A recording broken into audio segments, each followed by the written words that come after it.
The philosophical scripture, the Discourses, is brought to you by not a prophet org, the place on the internet to find spiritual guidance powered by artificial intelligence.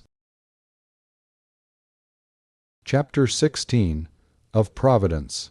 Do not wonder if for other animals than man all things are provided for the body, not only food and drink, but beds also, and they have no need of shoes nor bed materials, nor clothing. But we require all these additional things, for, animals not being made for themselves, but for service, it was not fit for them to he made so as to need other things. For consider what it would be for us to take care not only of ourselves, but also about cattle and asses, how they should be clothed, and how shod, and how they should eat and drink. Now as soldiers are ready for their commander, shod, clothed and armed, but it would be a hard thing for the chiliarch to go round and shoe or clothe his 1,000 men. So also nature has formed animals which are made for service, all ready, prepared, and requiring no further care. So one little boy with only a stick drives the cattle. But now we, instead of being thankful that we need not take the same care of animals as of ourselves, complain of God on our own account, and yet, in the name of Zeus and the gods, any one thing of those which exist would be enough to make a man perceive the providence of God, at least a man who is modest and grateful. And speak not to me now of the great things, but only of this, that milk is produced from grass, and cheese from milk, and wool from skins. Who made these things or devised them? No one. You say, "Oh, amazing shamelessness and stupidity." Well, let us omit the works of nature and contemplate her smaller acts.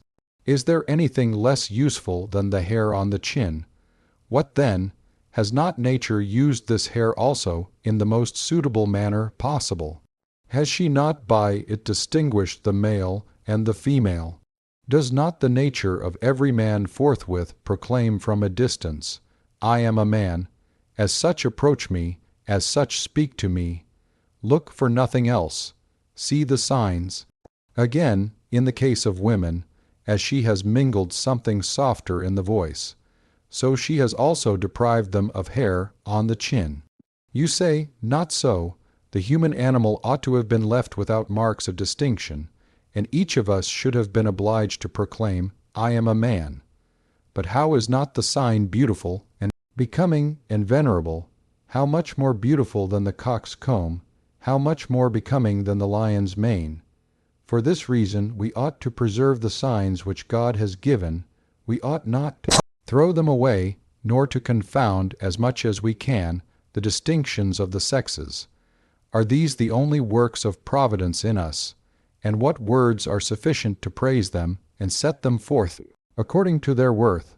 For if we had understanding, ought we to do anything else both jointly and severally than to sing hymns and bless the deity, and to tell of his benefits?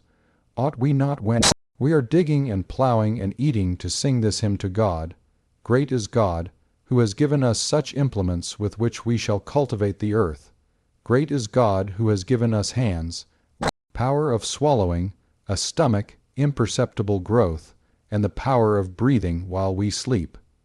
This is what we ought to sing on every occasion, and to sing the greatest and most divine hymn, giving us the faculty of comprehending these things and using a proper way. Well then, since most of you have become blind, ought there not to be some man to fill this office, and on behalf of all to sing the hymn to God? For what else can I do, a lame old man, than sing hymns to God? If then I was a nightingale, I would do the part of a nightingale. If I were a swan, I would do like a swan. But now I am a rational creature, and I ought to praise God. This is my work. I do it, nor will I desert this post, so long as I am allowed to keep it. And I exhort you to join in this same song. Chapter 17. That the logical art is necessary, since reason is the faculty which analyzes and perfects the rest, and it ought itself not to be unanalyzed. By what should it be analyzed? For it is plain that this should be done either by itself or by another thing. Either, then, this other thing also is reason, or something else superior to reason, which is impossible. But if it is reason, again, who shall analyze that reason? For if that reason does this for itself, our reason also can do it. But we shall require something else. The thing will go on to infinity and have no end. Reason, therefore, is analyzed by itself. Yes, but it is more urgent to cure our opinions and the like. Will you then hear about those things here? But if you should say, I know not whether you are arguing truly or falsely, and if I should express myself in any way ambiguously, and you should say to me, distinguish, I will bear with you no longer, and I shall say to it is more urgent. This is the reason, I suppose, why they place the logical art first, as in the measuring of corn we place first the examination of the measure. But if we do not determine first what is a modius and what is a balance, how shall we be able to measure or weigh anything? In this case, then, if we have not fully learned and accurately examined the criterion of all other things, by which the other things are learned, shall we be able to examine accurately and to learn fully anything else?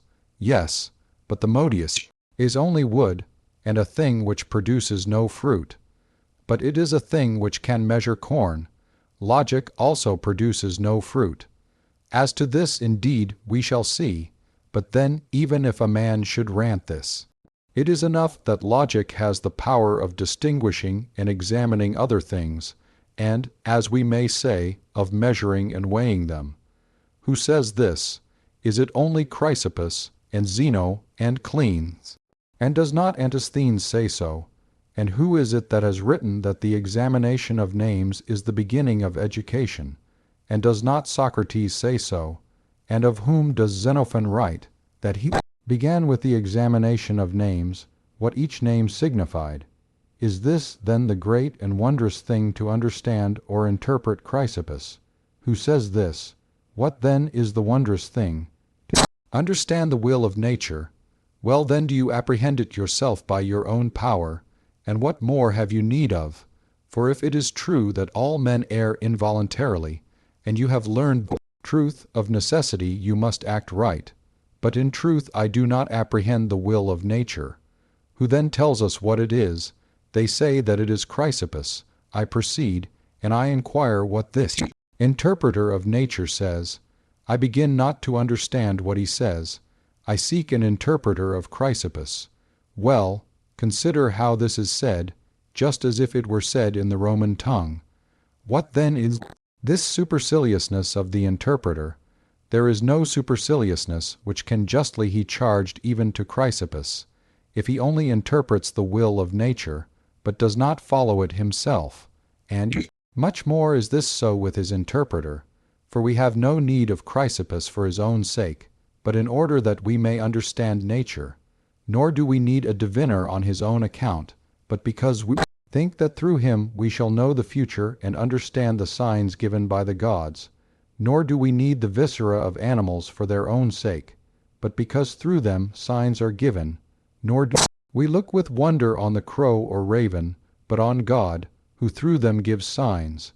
I go then to the interpreter of these things and the sacrificer, and I say, inspect the viscera for me, and tell me what signs they give.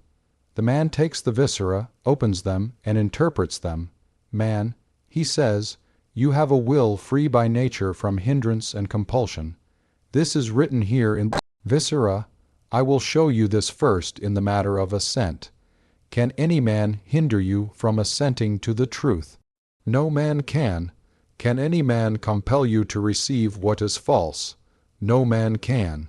You see that in this matter you have the faculty of the will free from hindrance, free from compulsion, unimpeded. Well, then, in the matter of desire and pursuit of an object, is it otherwise? And what can overcome pursuit except another pursuit? And what can overcome desire and aversion except another desire and aversion? But you object. If you place before me the fear of death, you do compel me. No, it is not what is placed before you that compels, but your opinion that it is better to do so, and so than to die. In this matter, then, It is your opinion that compelled you, that is, will.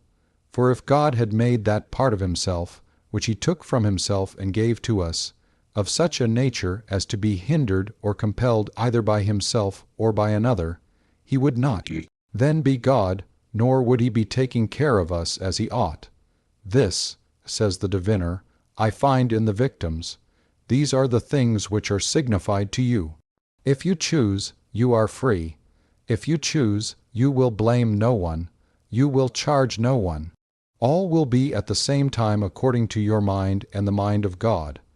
For the sake of this divination, I go to this diviner and to the philosopher, not admiring him for this interpretation, but admiring the things which he interprets. Chapter 18, that we ought not to be angry with the errors of others.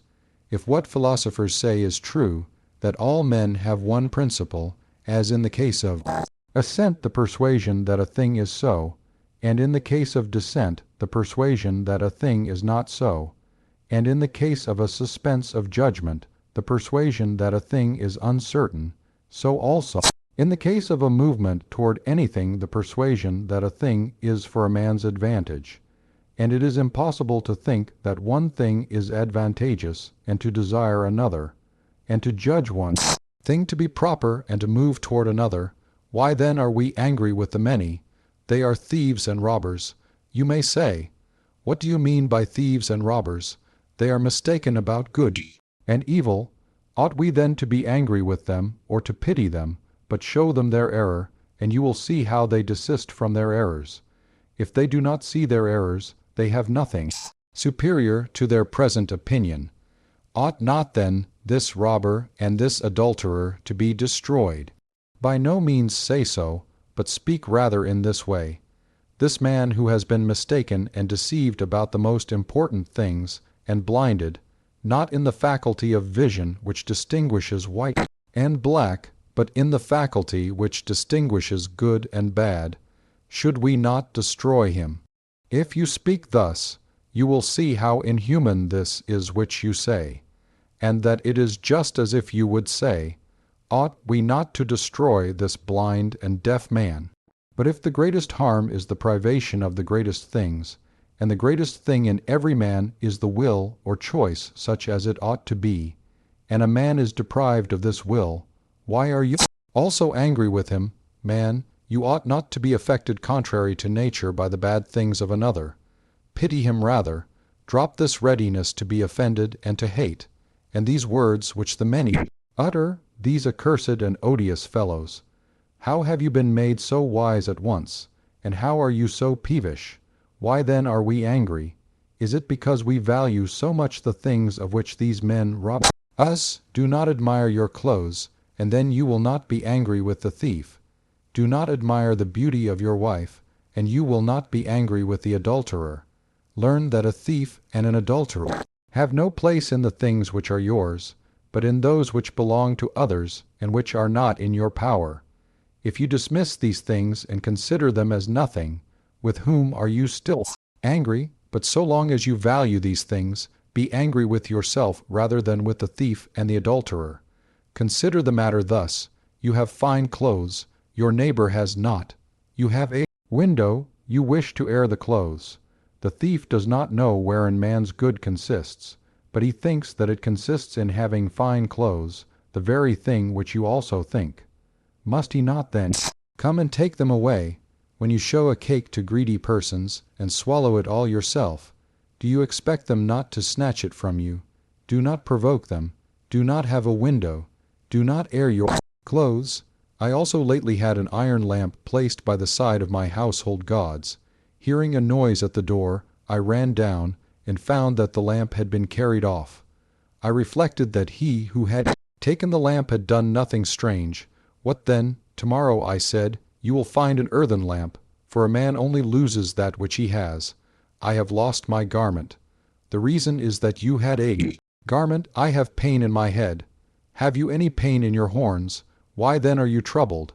For we only lose those things, we have only pains about those things which we possess. But the tyrant will chain. What? The leg he will take away. What? The neck. What then will he not chain and not take away, the will. This is why the ancients taught the maxim, "Know thyself." Therefore we ought to exercise ourselves in small things, and, beginning with them, to proceed to the greater. I have pain in the head. Do not say, alas. I have pain in the ear. Do not say, alas. And I do not say that you are not allowed to groan, but do not groan inwardly. And if your slave is slow in bringing a bandage, do not cry out and torment yourself, and say, "Everybody hates me." For who would not hate such a man? For the future, relying on these opinions, walk about upright, free, not trusting to the size of your body as an athlete. For a man ought not to be invincible in the way that an ass is. Who then is the invincible? It is he whom none of the things disturb which are independent of the will. Then, examining one circumstance after another, I observe, as in the case of an athlete, he has come off victorious in the first contest. Well then, as to the second, and what if there should be great heat? And what, if it should be at Olympia? And the same I say in this case, if you should throw money in his way, he will despise it. Well, suppose you put a young girl in his way, what then? And what, if it is in the dark? What if it should be a little reputation, or abuse? And what, if it should be praise? And what if it should be death? He is able to overcome all. What then if it be in heat? And what if it is in the rain? And what if he be in a melancholy mood? And what if he be asleep? He will still conquer. This is my invincible athlete. Chapter 19. How we should behave to tyrants. If a man possesses any superiority, or thinks that he does, when he does not, such a man, if he is uninstructed, will of necessity be puffed up through it. For instance, the tyrant says, "I am master of all." And what can you do for me? Can you give me desire which shall have no hindrance? How can you? Have you the infallible power of avoiding what you would avoid? Have you the power of moving toward an object without error? And how do you possess this power? Come. When you are in a ship, do you trust to yourself or to the helmsman? And when you are in a chariot, to whom do you trust but to the driver? And how is it in all other arts? Just the same. In what then lies your power? All men pay respect to me. Well, I also pay respect to my platter, and I wash it and wipe it. And for the sake of my oil flask, I drive a peg into the wall.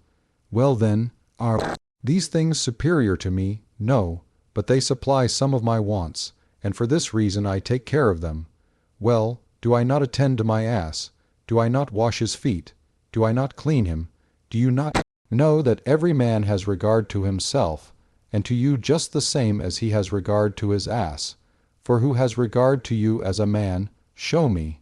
Who wishes to become like you, who imitates you, as he imitates Socrates, but I can cut off your head. You say right.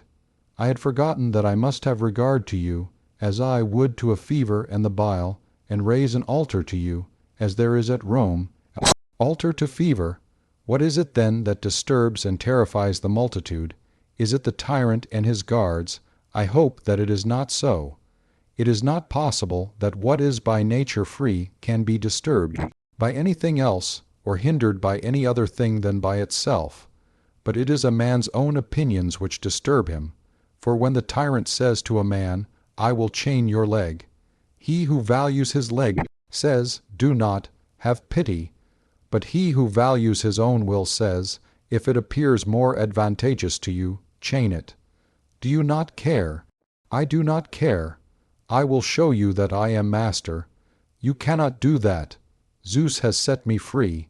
Do you think that he intended to allow his own son to be enslaved? But you are master of my carcass. Take it, so when you approach me, you have no regard to me. No, but I have regard to myself. And if you wish me to say that I have regard to you also, I tell you that I have the same regard to you that I have to my pipkin. This is not a perverse self-regard, for the animal is constituted so as to do all things for itself. For even the sun does all things for itself, nay, even Zeus himself. But when he chooses to be the giver of rain, and the giver of fruits, and the father of gods and men, You see that he cannot obtain these functions and these names, if he is not useful to man, and universally he has made the nature of the rational animal such that it cannot obtain any one of its own proper interests, if it does not contribute something to the common interest. In this manner and sense it is not unsociable for a man to do everything for the sake of himself. For what do you expect? That a man should neglect himself and his own interest? And how in that case can there be one and the same principle in all animals? Principle of attachment to themselves. What then? When absurd notions about things independent of our will, as if they were good and bad, lie at the bottom of our opinions, we must of necessity pay regard to tyrants. For I wish that men would pay regard to tyrants only, and not also to the bedchamber men. How is it that the man becomes all at once wise, when Caesar has made him superintendent of the close stool? How is it that we say immediately, Felician spoke sensibly to me? I wish he were ejected from the bedchamber, that he might again appear to you to be a fool. Epictetus had a shoemaker whom he sold because he was good for nothing. This fellow, by some good luck, was bought by one of Caesar's men, and became Caesar's shoemaker. You should have seen what respect Epictetus paid to him. How does the good Felician do, I pray? Then, if any of us asked, "What is master doing?" the answer, he is consulting about something with Felician. Had he not sold the man as good for nothing, who then made him wise all at once? This is an instance of valuing something else than things which depend on the will. Has a man been exalted to the tribuneship? All who meet him offer their congratulations. One kisses his eyes, another the neck, and the slaves kiss his hands. He goes to his house, he finds torches lighted. He ascends the Capitol, he offers a sacrifice of the occasion. Now whoever sacrificed for having had good desires, for having acted conformably to nature? In fact, we thank the gods for those things in which we place our good. A person was talking to me today about the priesthood of Augustus. I say to him, "Man, let the thing alone. You will spend much for no purpose." But he replies, "Those who draw up agreements will write any name." Do you then stand by those who read them, and say to such persons, "It is I whose name is written there"? And if you can now be present on all such occasions, what will you do when you are dead? My name will remain. Write it on a stone, and it will remain. But come, what remembrance of you will there be beyond Nicopolis? But I shall wear a crown of gold. If you desire a crown at all, take a crown of roses and put it on, for it will be more elegant in appearance. Chapter 20, about reason, how it contemplates itself. Every art and faculty contemplates certain things especially. When then it is itself of the same kind with the objects which it contemplates, it must of necessity contemplate itself also. But when it is of an unlike kind, it cannot contemplate itself. For instance, the shoemaker's art is employed on skins, but itself is entirely distinct from the material of skins. For this reason it does not contemplate itself. Again, the grammarian's art is employed about articulate speech. Is then the art also articulate speech? By no means. For this reason it is not able to contemplate itself. Now reason, for what purpose has it been given by nature? For the right use of appearances. What is it then itself? A system of certain appearances. So by its nature it has the faculty of contemplating itself so. Again, sound sense, for the contemplation of what things does it belong to us, good and evil, and things which are neither. What is it then itself? Good, and want of sense, what is it? Evil. Do you see then that good sense necessarily contemplates both itself and the opposite? For this reason it is the chief and the first work of a philosopher to examine appearances, and to distinguish them, and to admit none without examination. You see even in the matter of coin, in which our interest appears to be somewhat concerned, how we have invented an art, and how many means the assayer uses to try the value of coin, the sight, the touch, the smell, and lastly the hearing. He throws the coin down, and observes the sound, and he is not content with its sounding once, but through his great attention he becomes a musician. In like manner, where we think that to be mistaken and not to be mistaken make a great difference, there we apply great attention to discovering the things which can deceive, but in the matter of our miserable ruling faculty, yawning and sleeping, we carelessly admit every appearance, for the harm is not noticed. When then you would know how careless you are with respect to good and evil, and how active with respect to things which are indifferent. Observe how you feel with respect to being deprived of the sight of eyes, and how with respect of being deceived, and you will discover you are far from feeling as you ought to in relation to good and evil.